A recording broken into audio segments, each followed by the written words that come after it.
സോറിക്ക, എനിക്ക് നിങ്ങളെ രക്ഷിക്കാൻ പറ്റിയില്ല. ഇനി നിങ്ങൾക്ക് 1 മണിക്കൂർ മാത്രമേ ജീവിക്കാൻ പറ്റൂ. അതെയാ, ഞാൻ കല്യാണം കഴിക്കാത്ത എത്ര നന്നായി.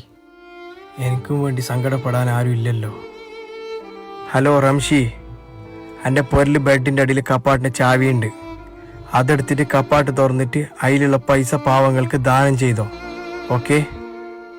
ഹലോ അനിയ, നമ്മ പണ്ട് ചെറുപ്പത്തിൽ സ്വത്തിനും സ്ഥലത്തിനും വേണ്ടിയിട്ട് എത്ര തല്ലാക്കീന്. ആയി, അത് സാരമില്ല. ഞാനിപ്പോൾ എൻ്റെ പൊരയും സ്ഥലവും നിൻ്റെ പേരിലേക്ക് ആക്കുന്നു. സന്തോഷമായില്ലേ? ഹലോ നൗസു, എൻ്റെ ഡ്രൈവറെ, നീ നിൻ്റെ ജീവിതകാലം മുഴുവനും എൻ്റെ ഡ്രൈവറായിട്ട് എത്ര വണ്ടി ഓടിച്ചിന്? Scorpio, Fortuner, Benz. ഇന്ന് അതിൻ്റെ എല്ലാം മുതലാളി നീ. എല്ലാ വണ്ടി നീ എടുത്തോ, നിനക്കെന്നായി. സബാഷ്, നിങ്ങൾ ഭയങ്കര ദാനം ചെയ്യുന്ന ആളാണല്ലോ റാഷിക്ക. റാഷിക്കയ? എൻ്റെ പേര് ഫവാസ് എന്നല്ലോ. അപ്പൊ റാഷിയേരി? ഞാൻ റാഷി. അതെയാ റാഷിക്ക, നിങ്ങൾക്ക് 1 മണിക്കൂർ മാത്രമേ ജീവിക്കാൻ പറ്റൂ. അപ്പൊ ഞാനാ? ഫവാസ്, നിങ്ങൾ ഫുള്ള് നോർമലായി. ഇന്ന് വൈകുന്നേരം ഡിസ്ചാർജ്.